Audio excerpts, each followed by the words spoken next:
Hello everyone, welcome back to my channel. So this is the essay third of section B. UPSC 2024 mains का topic था ये. All ideas having large consequences are always simple. तो similarly आपने अगर मेरे पुराने अब तक हमने 8 में से 6 ऐसे डिस्कस कर लिए हैं. दिस इज़ द 7th ऐसे. तो अगर आपने प्री राइटिंग की होगी पिछले 6 एसेस की तो आपको आइडिया हो गया होगा कि कैसे हम किसी भी ऐसे को किस तरीके से प्रोसीड कर सकते हैं.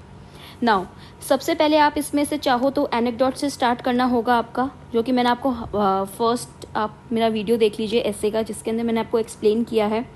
सो आप यहाँ पे सिंपल एक एग्जाम्पल के थ्रू या कोई कोटेशन के थ्रू लिखना चाहते हैं या कोई स्टेटमेंट के थ्रू आप यहाँ से स्टार्ट कर सकते हैं. ठीक है.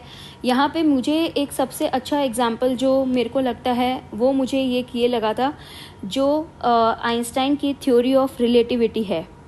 Since I am science student, तो साइंस पढ़ रखी है मैंने PCM, तो आई थॉट कि मैं यहीं से स्टार्ट करती हूँ. Very simple equation, E=mc².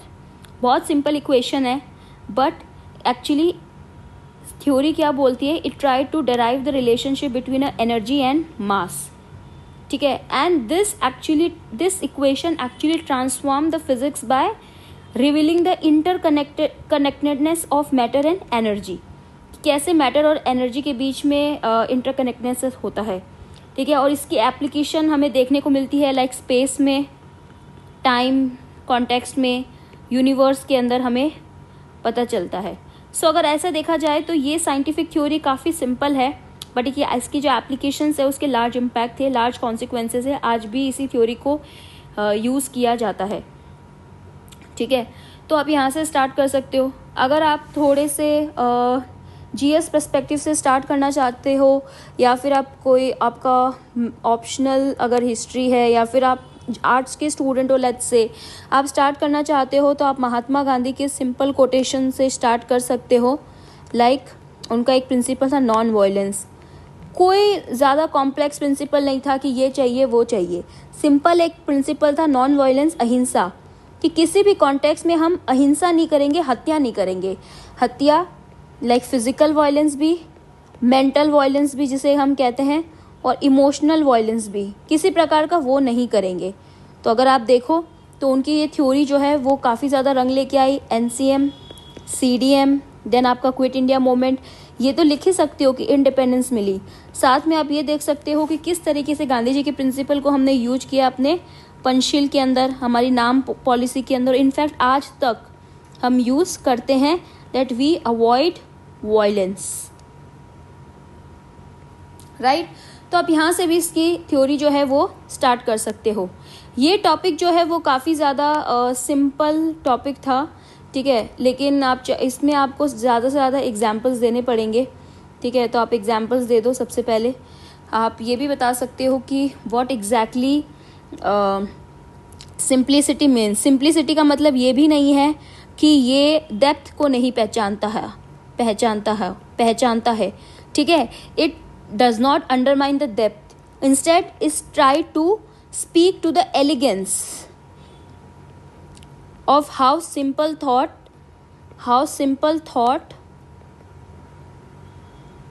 can trigger complex and far-reaching consequences. ठीक है. तो ये इसको भी एक्सप्लेन करता है. आप इसको हिस्टोरिकल एग्जाम्पल के थ्रू एक्सप्लेन कर सकते हो. ये लाइक फॉर एग्जाम्पल अगर आपने देखा होगा 1776 के अंदर declaration of independence of United States. Simple एक नारा था, all man are created equal. कुछ ज़्यादा नहीं बोला, सिंपल बोला कि इक्वालिटी है. वो इक्वालिटी इसके इस आइडिया ने कितने ज़्यादा आइडियाज़ को प्रमोट किया, लाइक गवर्नेंस, रिवोल्यूशनरी दूसरे कंट्रीज़ के अंदर इम्पैक्ट किए, लाइक सिविल राइट्स अगर हम बात करें. ठीक है. इक्वालिटी के प्रिंसिपल को हम देखा, और ये आज भी दिखाई देता है इंडिया के कॉन्टेक्स्ट में. आप इसको लिंक कर सकते हो कि किस तरीके से women are demanding equality in terms of equal pay. ठीक है. उसके बाद आप अगर देखो in terms of equal voting right और फाइटिंग इलेक्शंस, है ना, इलेक्शंस, आप इसके अंदर इनका एग्जाम्पल दे सकते हो।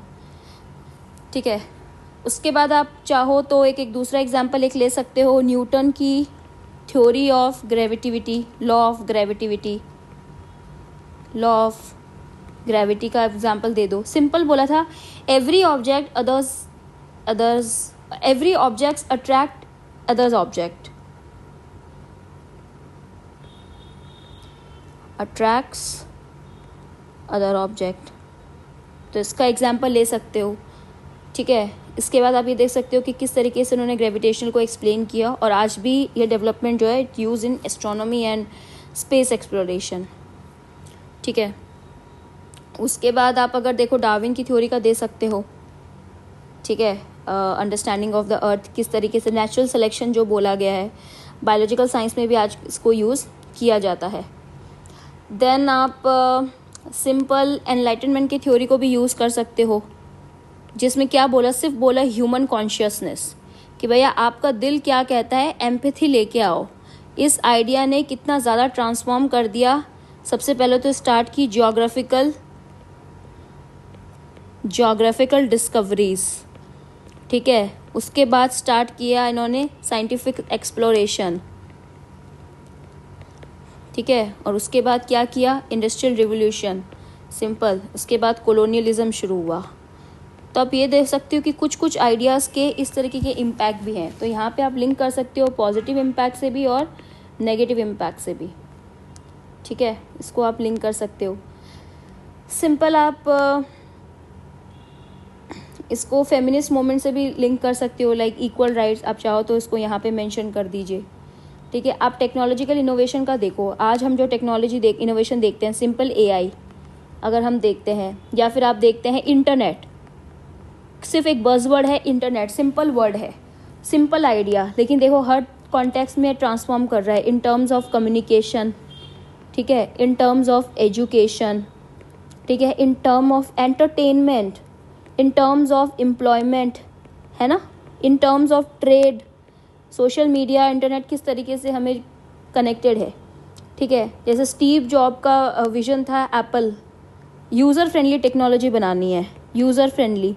लेकिन अगर आप देखो आईफोन, एप्पल के जो प्रोडक्ट्स होते हैं और या मोबाइल डिवाइसेस होती है, वो किस तरीके से आपको इम्पैक्ट कर रही है, लार्ज कॉन्सिक्वेंसेस।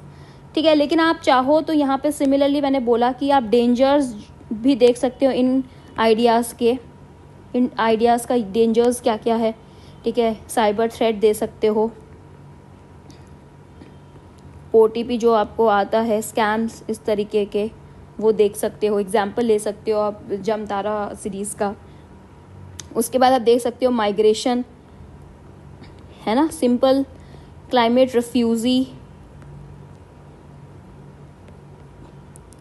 ये देख सकते हो। ट्रेड अटैक देख सकते हो, सिंपल था कि ट्रेड करेंगे, लेकिन धीरे धीरे क्या हो गया, कॉन्फ्लिक्ट हो गया between develop and developing countries, and how China versus USA, then USA versus Russia.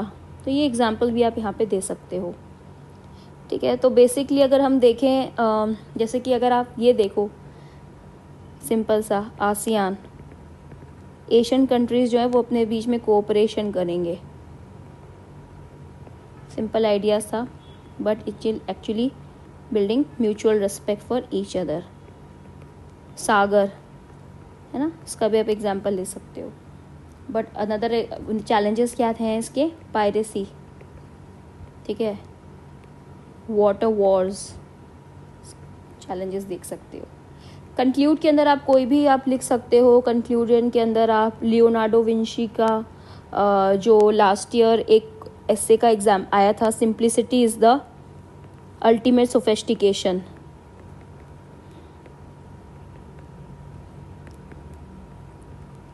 Simplicity is the ultimate sophistication, ये लास्ट ईयर पूछा था यूपीएससी ने 2023 के अंदर टॉपिक। ये आज का जो टॉपिक है, ये वाला टॉपिक है, ये भी सिमिलर लेवल पे ही पूछा गया है। तो आप चाहो तो कोड का एंड जो है वो इससे भी कर सकते हो।